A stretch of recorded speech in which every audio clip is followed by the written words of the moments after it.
How real estate agents can overcome imposter syndrome. Welcome to the School of Self-Worth Live, ladies and gentlemen. I'm Sam Osborne, the Self-Worth Guy.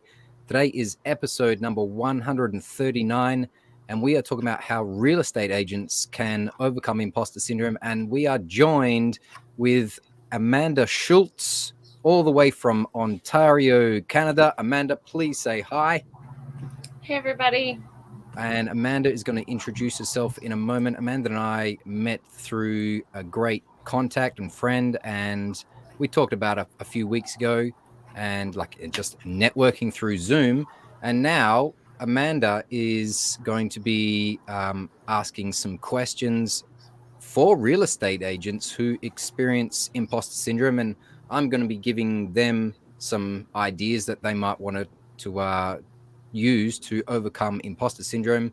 Amanda's going to tell us a little bit about herself in just a moment, and she's going to ask me some questions. We're going to bounce off each other like that. So it's going to be pretty casual today.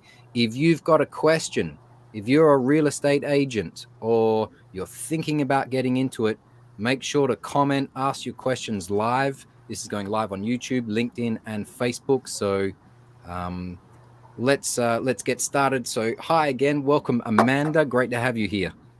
Thanks so much, Sam. I appreciate your time today. You're welcome, Amanda. Please tell the audience, both mine and yours, a little bit about what you do. Yeah, perfect. So I've started to really get involved within real estate. So I'm actually not an agent, but I do work within the business of within real estate. And so you will hear more about my journey.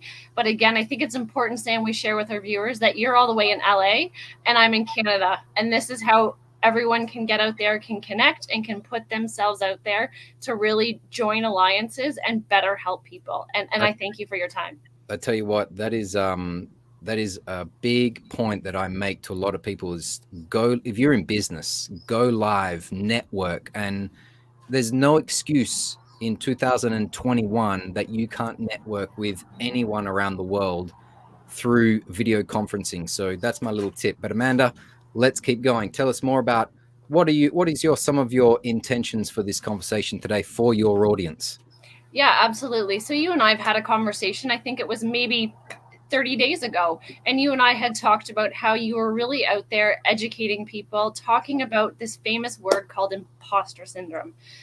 I, in my journey, really had to open up my mindset, get creative, and put myself out there. And I think you have so much value to share with my audience as well as your audience, and kind of how we got to this point, and how you're able to help people. So I look forward to you sharing more of the details around that whole imposter syndrome.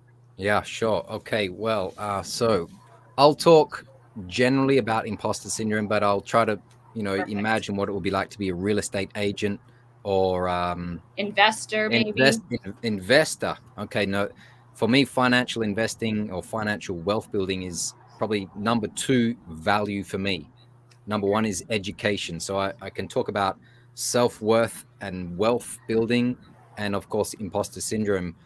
My story about imposter syndrome, I went through it when I wanted to start my own small business as an entertainer back in 2009. I wanted to create my own workshops, and I wanted to go into high schools and entertain teenagers with a unique talent that I have called beatboxing, which is creating rhythms and drum beats and realistic sound effects with my voice, and attach a positive message to that to encourage young people to find their unique talent. But I felt like a big fat fake, and that I wasn't ready, that people were going to criticize me as soon as I stepped out of my comfort zone.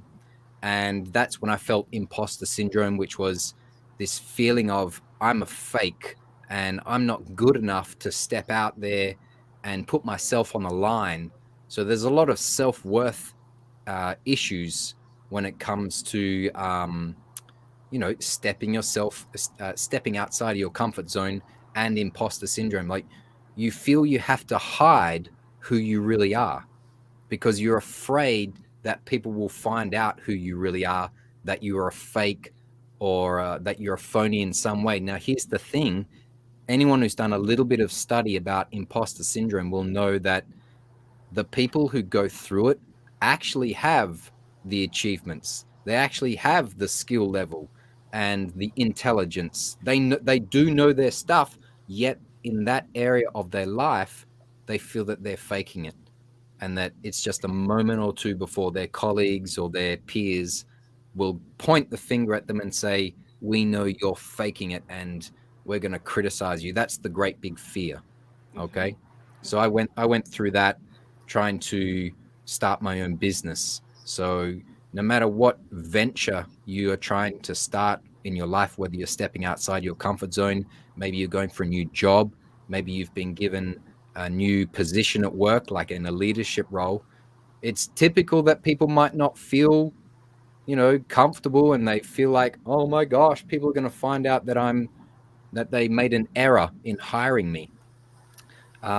Originally, people thought that women experienced it more than men, and it's not surprising. A lot of women go into corporate America, especially, and it's male dominated. So it's not surprising that they would feel like they are, you know, an imposter, right? Mm-hmm. I Mm-hmm. also know that students of color, definitely when they go to university, it's mostly, white people and men in the past, at least, and they can feel like that they are a fake scholar and that they shouldn't be there. So that's another area. But generally, it's across the board. About 70% of people, no matter where they come from, no matter the color of their skin, age, sex, gender, are experiencing imposter syndrome in some way. Okay. And so that leads me to my next question, Sam. How do you help somebody who's in that state of, let's say, imposter syndrome? Well, I'm gonna quote from the research, and then Okay. I'm gonna give you my 5 cents. So the research says number one thing you can do is to tell somebody your imposter syndrome story, and specifically tell it to someone who also goes through imposter syndrome. So Okay. find a support group, or find a group at work, or a group online. You can definitely go to the School of Self-Worth Facebook group. That's mine. I host that. It's a very supportive place to talk about your story, because that's when people go, I'm not alone. Right. And other people go through it, and you get a second opinion of yourself, because a lot of the time people who go through imposter syndrome, they live in their head, and they think that everybody else has got it figured out, Right. right? That And makes total so sense. that's the first thing you can do, is to share your story, like talk about it, right? I mean, that's not a surprising idea, but I try to reframe it. We know about Okay. the great benefit of reframing your thinking. Okay, so I'm gonna give it my reframe that I've come up with is that imposter syndrome. Let's put it like this: imposter syndrome is when you believe something about yourself that is not true. Mm-hmm. Okay, but you still believe it. You believe that you're a fake, even though there's evidence around you that says you're actually an expert. You give great value to people. Okay, Mm-hmm. so what that says is that you have a really good imagination. You can believe things about yourself that are not true, and it dictates your life and your behavior. So I say, what if we could reframe that and say, well, if I've got a really good imagination, what else could I believe myself to be?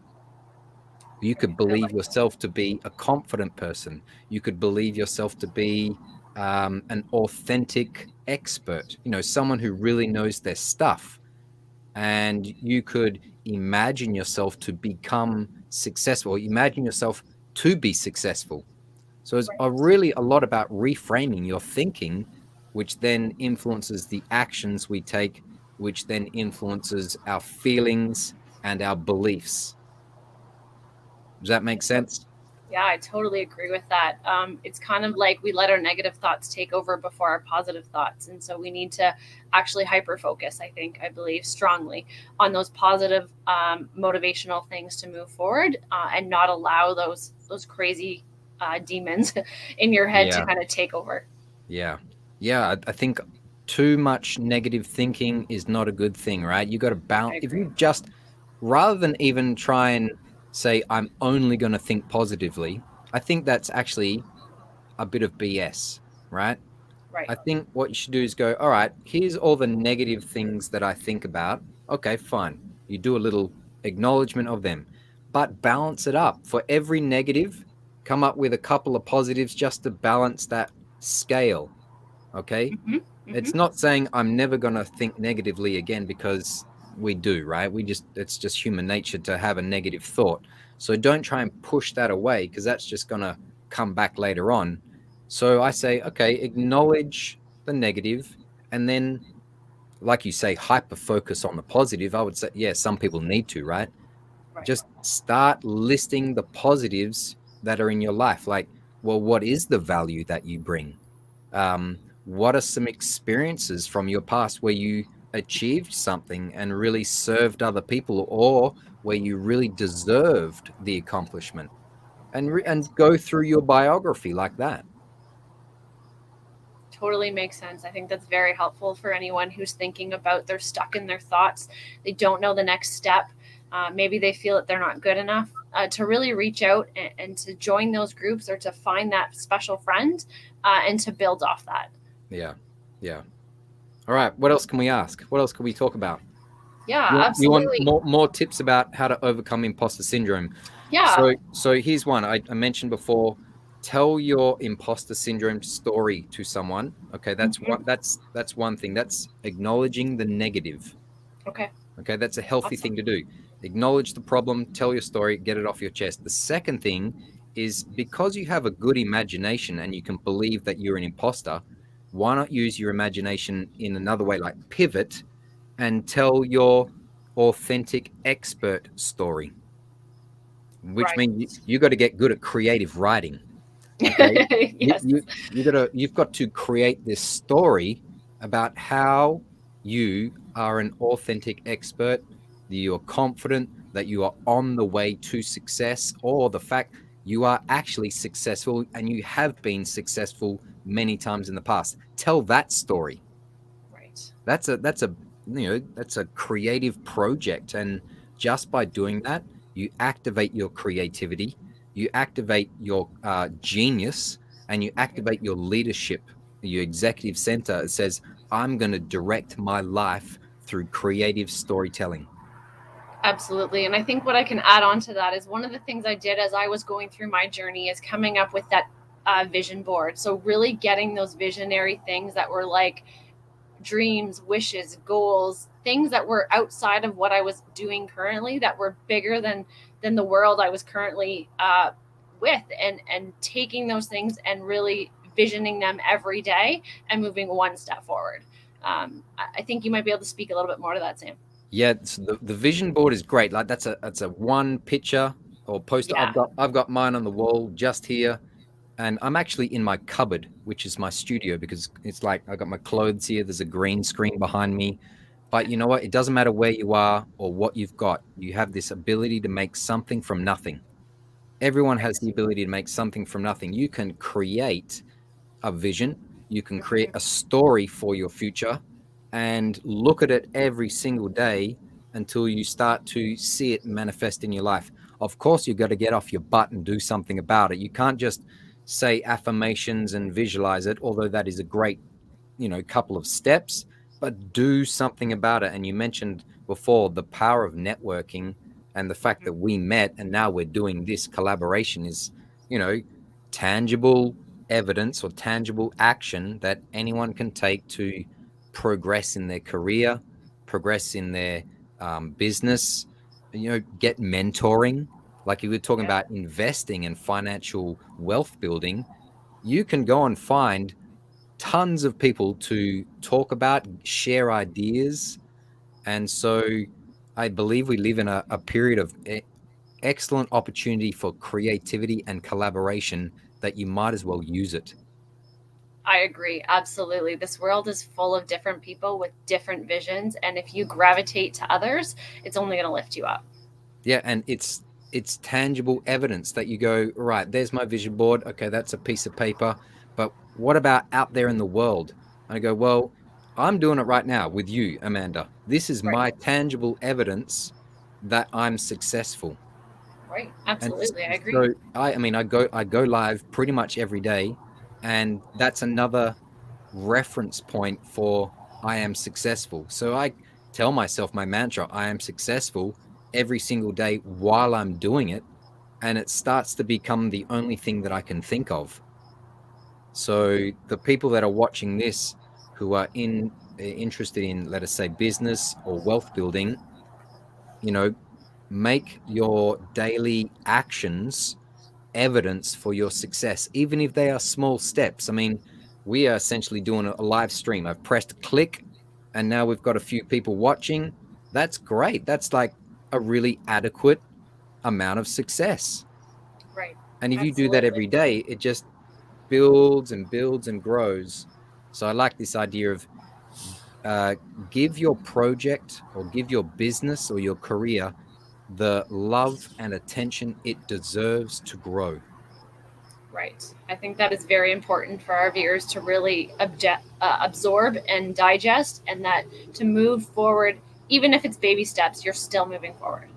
Yeah, and you know what? Don't underestimate the baby step, because a lot of people are starting from zero or they feel that they're behind the eight ball. And that one little baby step can give you that little boost for the day. And that's all you need to give you the boost for the next day. And you do another one. And eventually you just have your lifestyle is just a series of baby steps. I mean, this is not a new idea, but if you practice it, it accumulates and it changes your personality. It makes you more optimistic.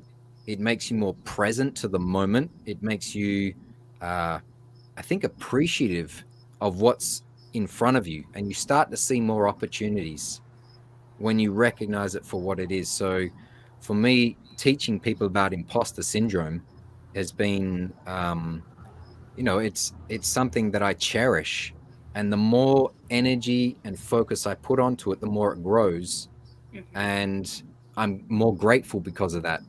And I started a year ago. No, this is episode 139, so really I started doing these 139 days ago. I think I missed a few, and it's just building, building, building. In the beginning, my videos were trash. you know they were crummy, but now it's what I do. I go to my day job and then I come home and I do this, and I love it. I love it so much, and then it's attracted people like you. And so that is what you can expect if you're watching this and you're going through, I'm afraid to step outside my comfort zone. You have to accept that in the beginning, at least for the first 10 steps, that you're going to feel you know, out of your depth. You're going to feel like people are going to catch you out as being a fraud, or you're going to be afraid of the criticism. Expect that, because you got to iron out the creases. But eventually you get going and people start saying, "Can we talk to you? Will you come and talk to our people?" Which is what is happening to me now. So I highly recommend to people, just start where you are and you'll see that imposter syndrome fades away. Right. That you overcome it and that you become something even more that you have envisioned and been able to hit goals. Yeah, I really feel that there's a kind of psychology or a spiritual development to not only developing a business and becoming an investor, right? But to changing your personality, your identity.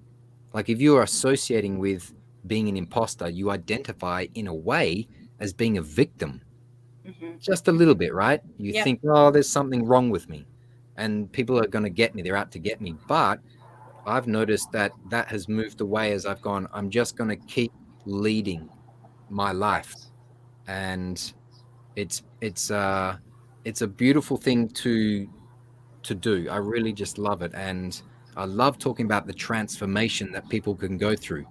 Hmm. Let's talk quickly about wealth building and imposter syndrome and self worth. How about that? Perfect. I love it. Great avenue. So, a few years ago, I didn't save any money at all. And I Uh, think a lot of us can relate to that. So we yeah, all are kind of sitting in a spot, getting uncomfortable, going, we need to make a change. yeah. So, if you are at a point where you are in a little bit of debt and you don't have any savings. That was me a few years ago. And so I realized that the secret to saving money was raising my self-worth, or realizing that I was worth saving money for, Right. that I was worth building wealth for. That's an interesting reframe, right?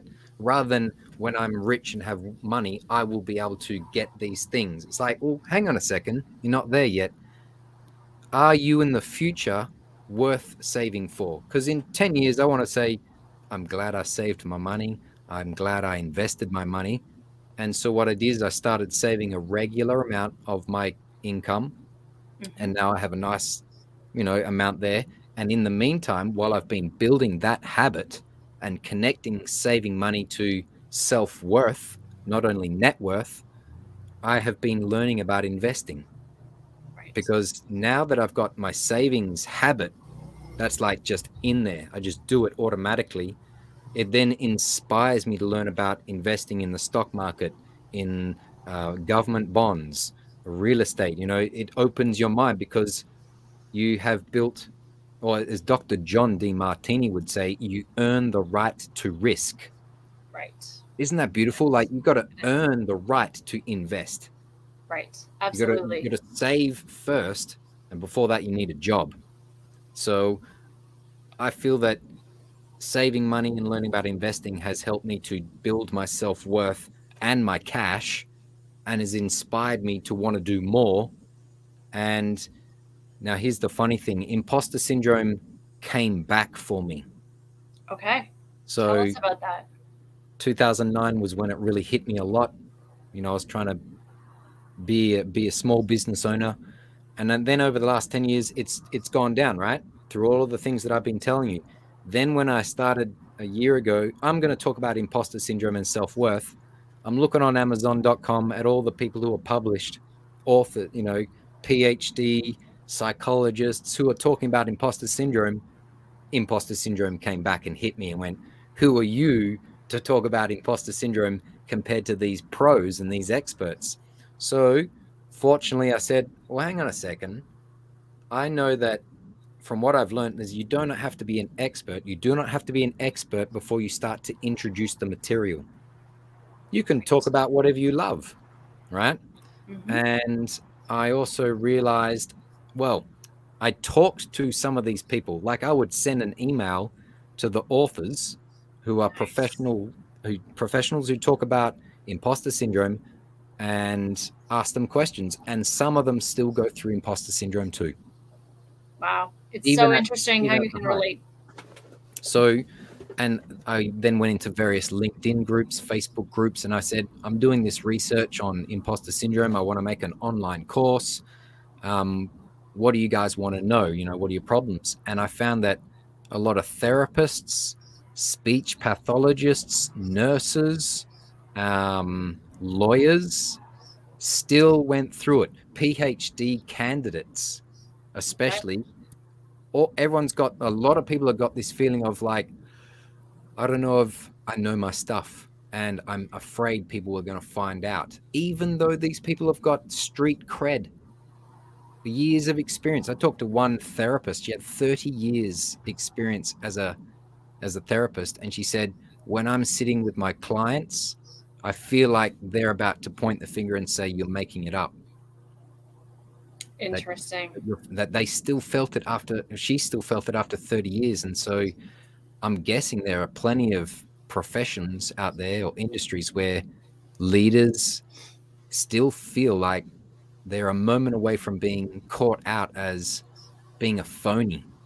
Right. And it comes down to, I believe, like feeling good enough about who you are and what you know, and to use that information to really trick your brain and overcome that.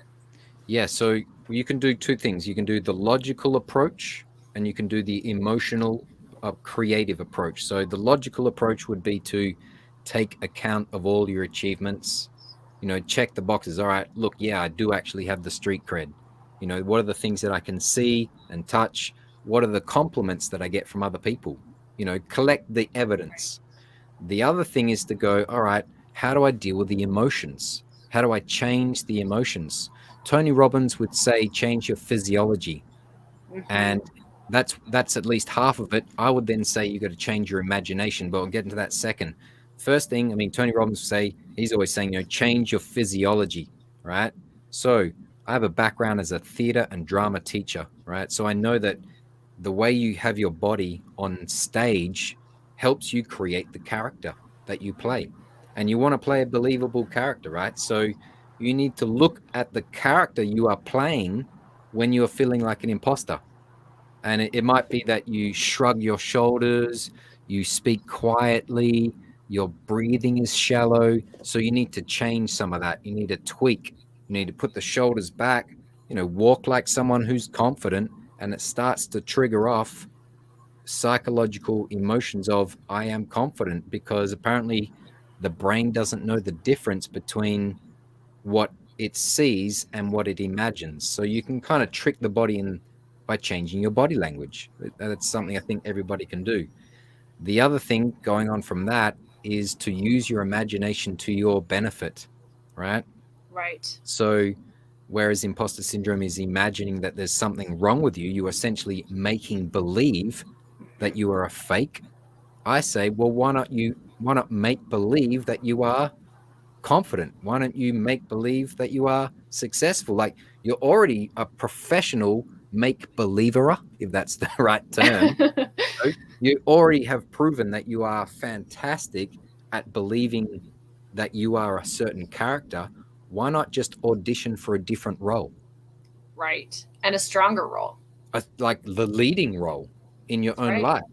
And you've got to have a playful spirit about this. I think people are way too serious. I know a lot of people got circumstances that are stressful, but you need to add a touch of playfulness, creativity, and imagination, and explore who you want to be and then become it. Like, rehearse for the role you want. Or as they used to say, dress for the job you want, right? Right. Absolutely. So you use your creative talents, even if they're mediocre. It is best to start with what you've got, and it's okay to struggle, because that's the creative process. So that's I how you can do totally it with agree. the logics and the emotions. So, Sam, how can our viewers reach out to you if they have further questions or want to get connected? Yeah, great. I'm going to put on my screen right now. Well, I've actually got a free gift for everybody. Awesome. So There you on the go, screen, guys. A free gift. free gift. So if you want to overcome imposter syndrome and be confident, go to samosborne.com/starter kit, and it's about 8 videos. That's the starter kit. And in those 8 videos, I think each of them go for about 8, maybe 10 minutes each, with little challenges just to get you started with overcoming, or as I say, crush imposter syndrome, and have bulletproof confidence. It's the absolute starting place for anyone. So samosborne.com/starter kit is the best place to get a taste of what it's like to crush imposter syndrome.